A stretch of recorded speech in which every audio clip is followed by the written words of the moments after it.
Ya, kemudian saya mendapatkan bocoran bahwa ketika menjadi menteri, Pak Anies ini memang kinerjanya luar biasa. Pasti yang paling terbaik tentunya yaitu Pak Anies Baswedan dan Cak Imin yang cocok menjadi presiden dan wakil presiden kita. Oke.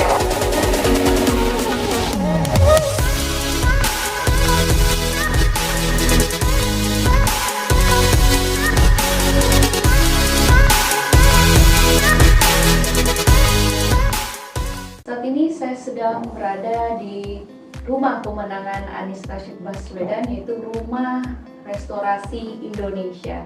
Pada saat ini saya sudah kedatangan tamu, yaitu milenial dari tim pemenangan Bapak Anies Rashid Baswedan. Bisa perkenalkan namanya siapa? Ya, perkenalkan nama saya Azhari SEMM dari ABRI 1 SATU. Oke, jadi berapa lama bergabung di Simpul relawan Bapak Anies Rashid Baswedan?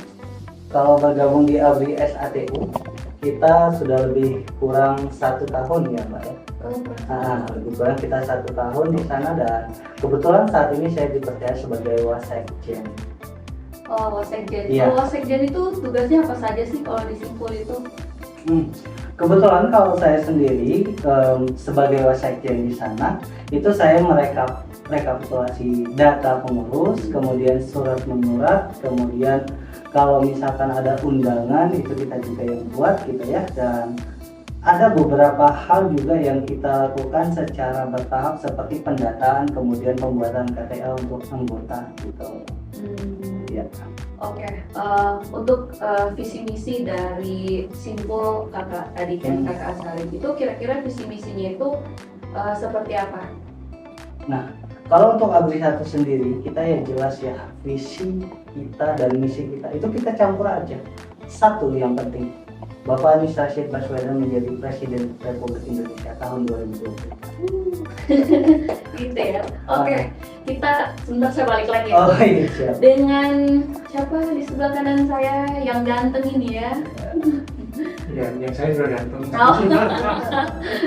Ganteng semua dong, aduh bingung deh. Ini dari kakak siapa? Iya, perkenalkan nama saya Koeka. Saya adalah ketua umum dari Smile ABW.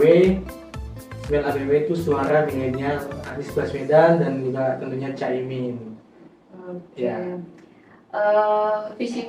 Kasih tahu dong ke penonton visi misi bahwa milenial Anies Rashid Baswedan itu seperti apa sih latar belakangnya gitu.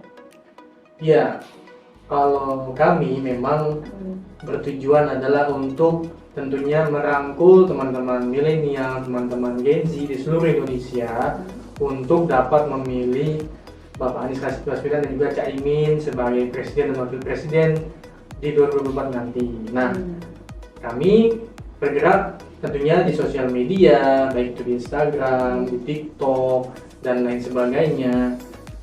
Membuat konten-konten yang seru, yang anak muda, yang kekinian. Selain itu kami juga akan tentunya terus ya roadshow, baik mulai dari Jabodetabek sampai ke daerah-daerah luar provinsi, entah itu Sumatera, Jawa, Sulawesi, Kalimantan, tentunya untuk memberikan edukasi kepada seluruh milenial, Gen Z yang memang dimana nanti adalah salah satu pemilih terbesar akan untuk pemilu nanti. Kami berikan edukasi tentang politik, tentang apa itu demokrasi, bagaimana cara memilih pemimpin yang baik untuk masa depan mereka semua gitu kan. Jadi mereka dalam memilih punya subjektivitas yang kuat nantinya. Jadi sudah punya pengetahuan apa itu politik, apa itu demokrasi. Jadi mereka akan memilih sesuai dengan apa sih memang yang harus dipilih gitu kan. Sosok seperti apa yang harus mereka pilih menjadi pemimpin Indonesia. Yang pasti yang paling terbaik tentunya yaitu Pak Anies Baswedan dan Cak Imin yang cocok menjadi presiden dan wakil presiden kita. Oke, saat ini mau nanya, ini kira-kira anggotanya ini udah berapa? Anggota dari Simpulnya? Oh, anggota kita tentunya sudah tersebar ya di seluruh Indonesia, di mana kita sudah tentunya di pusat. Selain di pusat kita juga di pulau-pulau Jawa ya kan, ada di juga Sumatera. Nah, kita juga lagi mau menyebarluaskan nih sampai ke Sulawesi, Kalimantan, bahkan mungkin nanti sampai ke Papua. Jadi dari Sabang sampai Merauke kita akan punya jaringan milenial di seluruh Indonesia nanti. Oke, baik. Bagaimana cara Ketua Simpul Relawan ya untuk memanggil anak muda buat melek politik gitu? Itu kan sebagai tantangan juga kan? Ya, untuk di 2004 mendatang ini kira-kira apa saja sih persiapannya? Ya, tentunya kami sebagai sebuah simpul relawan milenial ya kan, di mana tugas kami adalah merangkul milenial dan Gen Z. Kami punya beberapa metode gitu kan, dan cara-cara. Tentunya kami tahu pola-pola milenial dan Gen Z, mereka suka acara-acara seperti apa, mereka sukanya genrenya seperti apa. Kita harus tahu juga kan, dan kita sudah mempelajari, kita sudah memformulasikan acara-acara yang disukai anak muda yang tentunya nanti akan dapat menarik mereka kan, seperti contohnya konten-konten di TikTok, konten-konten di Instagram, atau itu mungkin konser musik, atau entah itu mungkin lomba-lomba, e-sport dan lain sebagainya yang memang diminati dan digandrungi anak muda saat ini. Oke, baik. Saya balik lagi ke kiri ya. Untuk kiri saya, Kak Sari, kira-kira apa sih tantangan dari Simpul Relawan untuk menghadapi Pilpres 2024 mendatang? Nah, kalau kita berbicara tantangan, memang tantangan itu sangat banyak ya. Salah satunya ya jujur saja tarik ulur ini, sangat dinamika politik ini kan berkembang saat ini, dan dinamika relawan itu juga sangat berkembang. Nah, salah satu tantangan terbesar kita adalah kita mencari figur di dalam relawan ini. Memang agak sedikit kesulitan yang sesuai dengan bidangnya. Orang mau bergabung menjadi relawan banyak. Orang mau bergabung menjadi relawan itu banyak. Pendukungnya Pak Anies itu Masya Allah banyaknya. Pendukungnya Cak Imin juga demikian. Tapi untuk orang-orang yang ingin ditempatkan di posisi-posisi tertentu, kita bukan berbicara posisi di pemerintahan, bukan ya. Tapi berbicara di posisi kerelawanan, misalkan di bagian humas kah itu, atau bagian sosial media dan lain sebagainya. Kita masih memiliki tantangan tersendiri. Agak susah mencari karakter yang seperti itu gitu. Itu satu. Kemudian yang kedua juga karena begini ya, dari beberapa relawan yang ada, kita juga ada tantangan tersendiri, itu bagaimana caranya kita membangkitkan girohnya relawan untuk, karena relawan ini kan tidak dibayar ya. Betul. Nah, Berarti suka rela ya? betul, suka rela, suka mengeluarkan uang, rela mengeluarkan budget. Berarti gitu. relawan Anies Baswedan itu banyak duitnya Amin. sebenarnya. Betul, amin ya. Ya, Anies Muhaimin. Oke. Nah, kembali lagi tantangan seperti yang saya katakan tadi. Relawan Anies Muhaimin ini tidak dibayar sepeser pun. Yes. Kita memang kerja ikhlas, kerja tuntas. Nah, untuk orang-orang yang tidak dibayar ini, bagaimana caranya tetap kita mensolidaritaskan itu? Nah, itu menjadi tantangan tersendiri. Karena bisa ya, maaf ya, kita berbicara nasional gitu ya, berbicara Indonesia. Banyak juga yang dari daerah-daerah itu mungkin mereka mendapatkan berita hoax yang katanya dapat inilah, dapat itu. Nyatanya kita di pusat nggak ada loh. Bahkan kita sebagai relawan, kita harus mengeluarkan uang dari kantong untuk kesana kemari, mobile segala macam. Tapi tantangan ini tuh menjadi nikmat ketika kita jalankan secara ikhlas. Apalagi yang kita mau menangkan ini adalah sosok pemimpin masa depan yang menurut milenial, khususnya di abad 1, ini adalah pemimpinan cerdas, satu, santun, kemudian budi pekerti dan jenius. Kenapa saya katakan seperti itu gitu ya? Tantangan-tantangan yang saya sebutkan tadi itu tidak berarti ketika kita sebagai relawan melihat sosok Pak Anies ini sebagai seorang yang cerdas, santun, mulia, apalagi memperlakukan guru, orang tua, terutama ya ibu, itu dia tuh membuat terenyuh hati gitu. Nah, jadi kalau misalkan kembali lagi, tantangan itu tidak ada apa-apanya dibandingkan orang yang kita mau menangkan ini adalah orang yang benar-benar siap menjadi pemimpin masa depan. Oke, baik. Untuk pertanyaan selanjutnya, Kira-kira kalau ada suatu saat dari masing-masing oposisi ada serangan fajar, apakah dari Koko sendiri akan melakukan terobosan lah buat mereka atau Koko menerima itu? Maksudnya serangan fajar gimana nih? Ya kan duit apa gitu, dibayar lah gitu bahwa untuk memenangkan oposisi gitu. Suatu saat ada yang membayar KWK tetap beranis Baswedan atau tetap pindah? Tentunya karena kalau saya pribadi memang sudah lama kan mendukung Bapak Anies Rashid Baswedan, dan insya Allah akan terus mendukung Bapak Anies Rashid Baswedan juga Caimin untuk menuju kursi presiden dan wakil presiden. Jika nanti memang ada yang menawarkan, ya saya akan sampaikan. Hati saya sudah sama Pak Anies dan Caimin. Jadi hati saya bisa dibeli dengan uang kan gitu. Jadi akan saya memohon maaf. Saya tidak bisa menerima pinangannya gitu. Oke, berarti sudah sudah loyal ya dengan Pak Anies Rashid Baswedan. Kira-kira untuk harapan buat Bapak Anies Rashid Baswedan di tahun 2024 mendatang. Harapannya ya tentunya beliau Pak Anies ini menjadi Presiden Republik Indonesia dan juga Caimin menjadi Wakil Presiden Republik Indonesia dan menjalankan semua visi misi yang sudah beliau buat ya depannya. Jadi tentunya kalau beliau menjalankan visi dan misi yang sudah dibuat, yang dimana itu sangat luar biasa, jika itu dijalankan, tentunya Indonesia insya Allah akan menjadi makmur, sejahtera, adil, dan rakyatnya pun terjamin. Pendidikan, sandang, kemudian pangannya juga ya, kesehatan insya Allah akan dibantu oleh pemerintah gitu kan. Berapa persen keyakinan bahwa Bapak Anies Rashid Baswedan akan menang di 2024?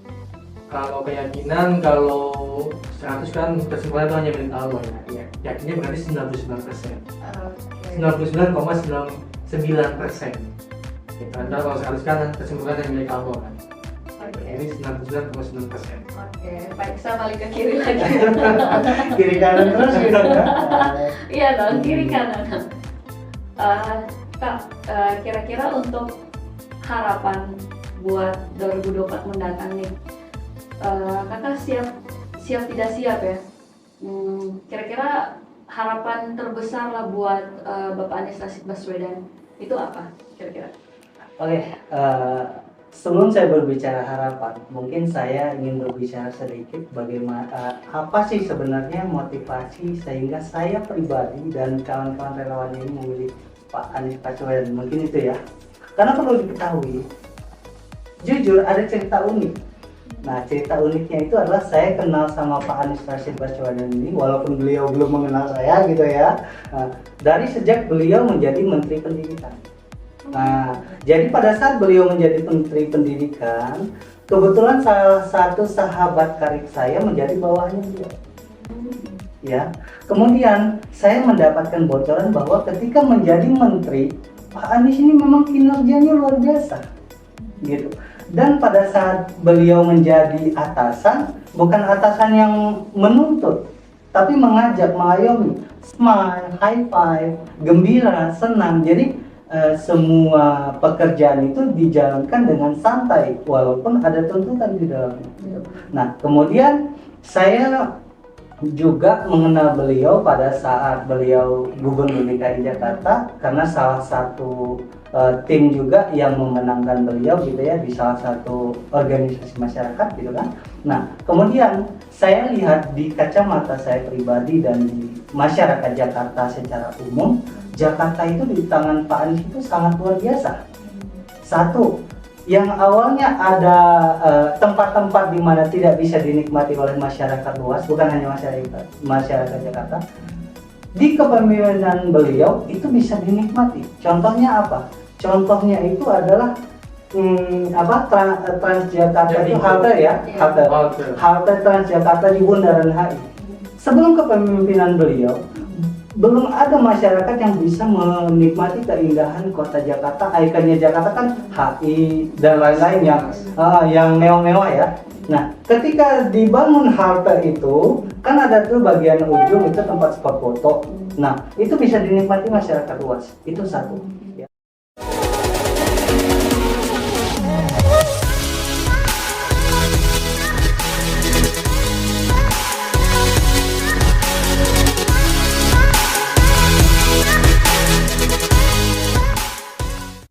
Buat pesan buat Bapak Anies Rashid Baswedan, buat masyarakat juga, itu apa? Oke. Kalau untuk Pak Anies Rashid Baswedan, kalau Bapak menonton tayangan ini, saya hanya ingin berpesan, mohon Pak ciptakan Anies Baswedan baru ya sebagai regenerasi. Itu untuk Pak Anies. Kemudian untuk masyarakat, saya berpesan hanya begini. Kita lihat pemimpin Jakarta kemarin.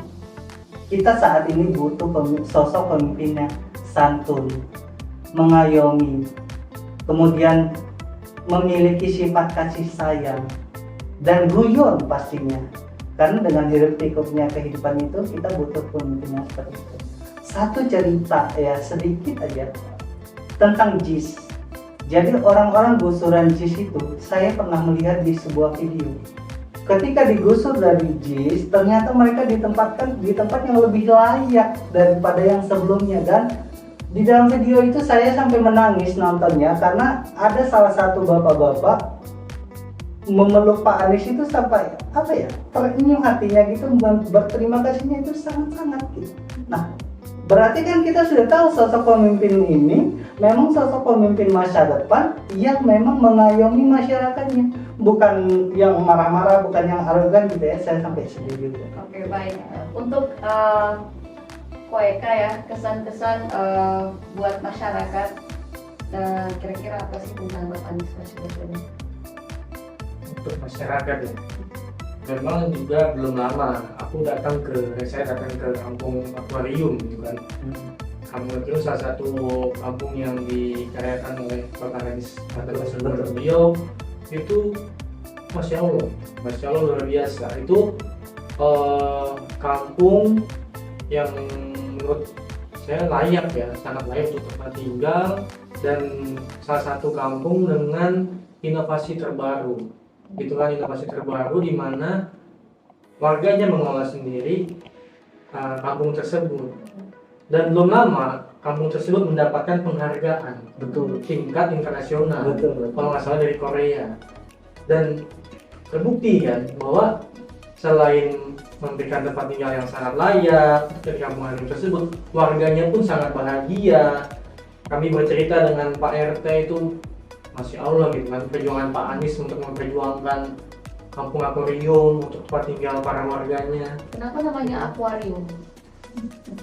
Ya, kami namakan kampung akuarium karena kita laut ya. Mungkin kita Kan juga muara angke kan. Oh gitu ya. Terus? Ya, intinya melihat warganya itu sangat bahagia, dan warga di sana tuh sangat ingin apa yang telah dibuat oleh Pak Anies ini, kampung akuarium ini bisa diduplikasi, entah itu di Jakarta secara luas sampai mungkin di seluruh Indonesia gitu kan. Karena dengan adanya kampung-kampung akuarium lagi nanti di Jakarta maupun untuk di sekitar di seluruh Indonesia, ini kan memerdekakan masyarakat, ya kan. Bahkan di kampung akuarium pun itu masyarakatnya, warganya itu bisa membuka usaha, ada yang buka tailor dan sebagainya. Jadi tetap ekonominya hidup dan semakin kreatif warganya, sehingga warga Jakarta itu semakin kreatif, semakin peduli dengan lingkungan, karena mereka merasa memiliki tempat tinggal mereka di kampung mereka sendiri gitu kan. Jadi sudah ada bukti nyata gitu kan. Bahkan bukan hanya warga Jakarta aja ataupun sekitarnya mengunjungi kampung akuarium, bahkan orang-orang di luar negeri itu mengunjungi kampung akuarium sebagai mungkin studi banding kah, atau mungkin untuk riset penelitian kenapa ini kampung ini bisa jadi juara di Korea dan menjadi ikon di Jakarta Utara ya, kalau salah gitu kan. Betul. Jadi tentunya harapan kami untuk para masyarakat, pilihlah pemimpin yang memang sudah memberikan bukti nyata, pemimpin yang memang menyayangi rakyatnya, yang tentunya kalau sudah sayang sama rakyat berarti kepentingan untuk rakyat loh. Betul. Bukan untuk kelompok tertentu. Setuju dong. Berarti kan kalau memikirkan rakyat, berarti rakyatnya akan sejahtera. Ya itulah Pak Anies dan Cak Imin. Jadi cobloslah Bapak Anies Rashid Baswedan dan juga Cak Imin di 2024 Februari 14 Februari mendatang. Ya kan? Baik. Oke, berarti hasil kesimpulan pada malam hari ini adalah kita sepakat buat memilih Anies Rashid Baswedan sebagai presiden di 2024 mendatang. Oke, jadi kita tutup ya pada malam hari ini. Jadi kita dari Rumah Restorasi Indonesia ingin mengucapkan terima kasih kepada penonton meluangkan waktunya pada hari ini dan juga nanti akan ditayangkan juga. Dan terima kasih dari kakak. Dan sampai jumpa. Oh iya, untuk penonton ya, kalau mau nonton tontonlah yang baik-baik ya. Dan saya bilang terima kasih sudah menonton podcast ini, dan next podcast pasti bakal lebih wow lagi ya, soalnya ini singkat banget. Terima kasih pokoknya. Oke, untuk mereka. Iya, tentunya sebagai terakhir, tentunya jangan lupa pilih Anies dan Caimin untuk para milenial dan Gen Z, betul. untuk masa depan kalian semua, Betul. 5 tahun ke depan ya. Jadi kalian tentukan masa depan kalian dengan memilih Pak Anies dan Caimin. Insya Allah ketika Amin menang, Indonesia senang dan sejahtera. Amin. Oke, terima kasih. Kami dari Rumah Restorasi Indonesia. Saya Tri Rauda Mentari. Sampai jumpa. Sampai jumpa semuanya. Bye.